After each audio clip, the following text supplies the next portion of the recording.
guys, hello. Another flight, meaning another country.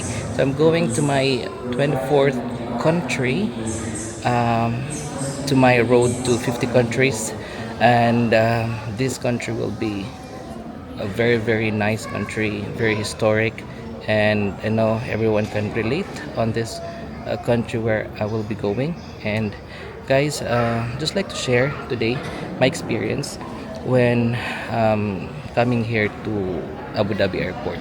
So nangyari is yung flight ko is 3:50 in the afternoon, then umalis ako ng bahay around uh, 12 o'clock. So yung biyahe papunta dito from Dubai is around 1.5 to 2 hours. And then pagpunta ko ng bus station sa Jafilia. So buti na lang at may biyahe 12:30. So expected ko, akala ko 1 hour. So darating pala, sabi nila 2 hours. So dumating ako dito around 2 o'clock, 2:15. So ito yung worst nightmare ng mga biyahero talaga, na maiwan sa eroplano. So of course pagdating mo ng airport, so meron yan check-in, merong immigration, merong security, tapos boarding. So buti na lang talaga at nauna ako sa pila. Pero hindi naman gaano kahaba ang pila, at least nakapila na ako. Tapos after ng pila ko, ang haba ng pila, ang daming pumasok. Pero a good thing about Wizz Air is mabilis yung counter nila kasi ang dami ng counters. So yun ang naging advantage. At pinipray ko kanina na hindi ako maiwan kasi yun yung pinakamahirap talaga.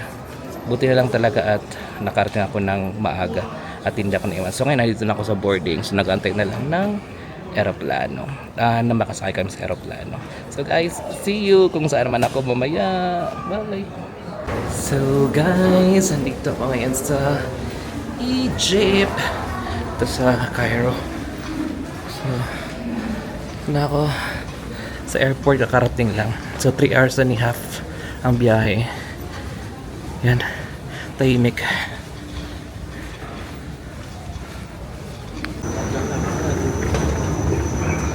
So, pagpababa ka na, of course makikita mo na yung mga ganito. Ganda, oh. Para siyang a pharaoh. Ayan. Tapos sa baba meron na silang Cleopatra, oh. Ito si Cleopatra. Yan na ang airport. So pagdating nyo dito, kailangan kayong merong disembarkation form, parang arrival form. Actually doon pa lang sa aeroplano binibigay na nila. Yun yung maganda kasi needed yun. Okay, pagod ako. So this is the airport of Sphinx. Under construction pa yung ibang side dito. So dito mga nag-aantay, wala pa yung sunduko. Ito mga tao, yun ang parking doon. Nandito na nga ako ngayon. Nagkita na kami ng aking tour guide na si Abderrahman. So ngayon papunta na kami sa hotel muna, tapos maghanap ako ng mga kainan. I think meron naman siguro malapit na kainan doon. Gusto kong kumain ng mabdi kung meron. And with regards to pagdating dito sa Egypt, so meron doon malapit sa immigration, merong counter kung saan ka kukuha ng visa. So mayroong visa on arrival, merong cash, merong card. So dalawang counter yon. So kung meron naman kayong cash, exact amount $25. So punta lang kayo doon. Mabilis lang naman kasi that time yung eroplano lang naman namin yung lumapag. So walang ibang eroplano. So syempre madali lang siya. Tapos after nun, pila ka lang sa immigration. Tapos bigay mo lang yung Emirates ID mo.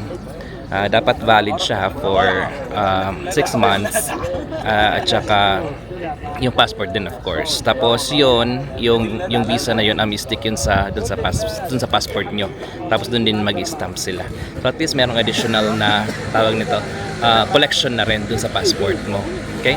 So ngayon, October 19, medyo malamig ang hangin paggabi.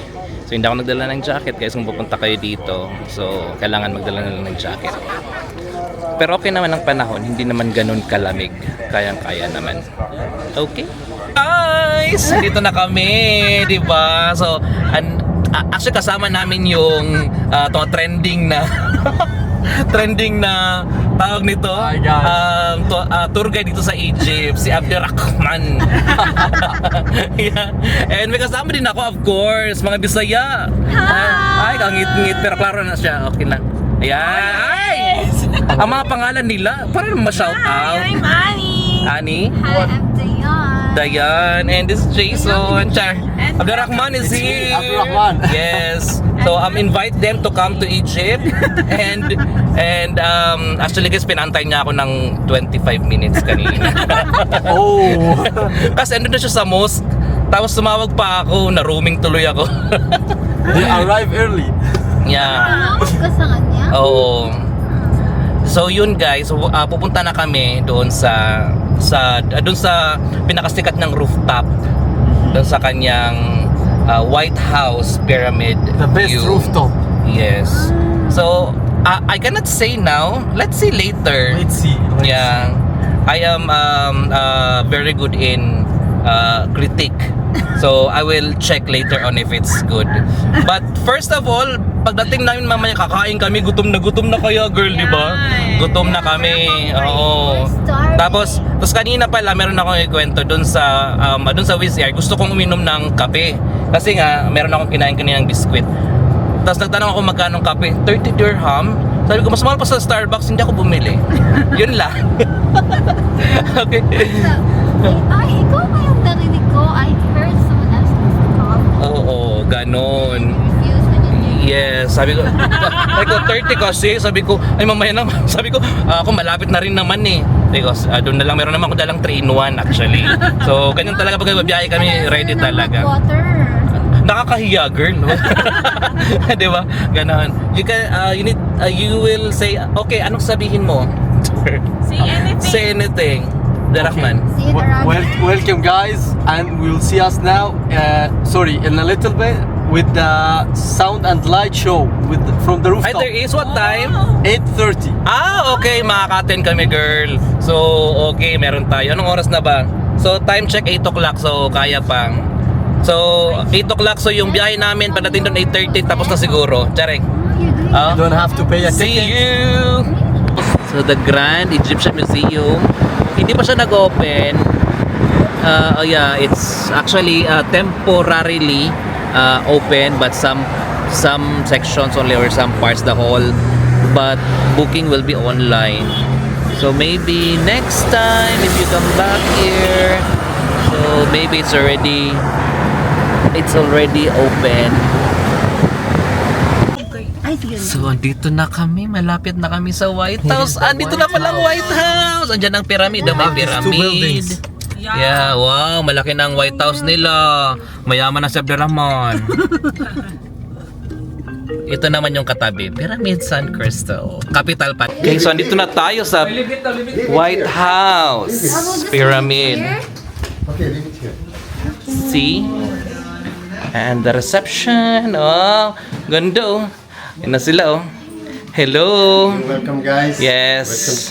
Welcome. And welcome to the future visitors. So this one is Abderrahman, the owner, the shareholder.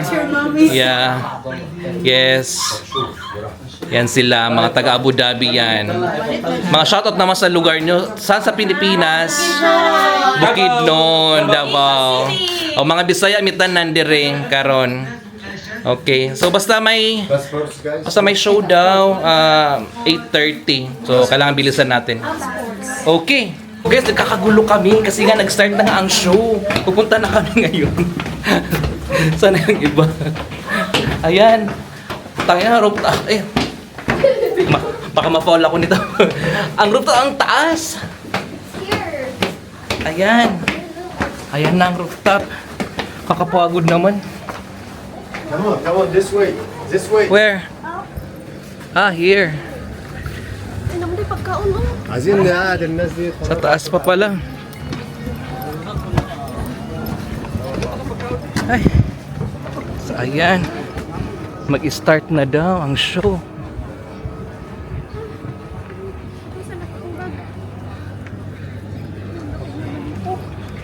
Ayan. So, Nag-ilaw sila ng pyramid. Ganoon lang din naman ang ilaw. Tatlong pyramid. So guys, wala namang masyadong show talaga doon sa pyramid. So meron lang konting lights, yun lang. Tapos merong parang nagsasalita, parang history about Egypt, about pyramids. And actually, dito ako ngayon sa hotel na kung sa aking room. So ayan, ang room ko. Binigay sa akin ni Budi. So ayan, from here. So yan ang room, the mirror, and then the toilet. Yan ang toilet. Ganda. And then ito yung kama. Karat lang. Tapos merong mga lagayan. Nandito na yung mga gamit ko. Yan. So, may table din doon para makapag-work din ako. Yan. Ganda. So, after ngayon, anong oras na? It's already 10 o'clock. Hindi pa kami kumakain ng dinner. So, lalabas kami, kakain kami muna. Okay? See you! So guys, ngayon kakain na kami. Dito kami sa El Aram. Dito lang malapit din sa White House Pyramid na hotel. At ang pagkain nila guys, nakalagay sa tissue box. Hello! Diba? Laki. At siya ang magbabayad ngayon. You're laughing, but you don't understand what I'm saying. You're welcome at all. Right? You will pay? Yes. And we will pay tomorrow. Kaya enjoy. Masarap ang pagkain nila. So, titigman pa namin yung ibang pagkain nila din dito. I-update ko kayo. Wallahi, I know what I'm saying.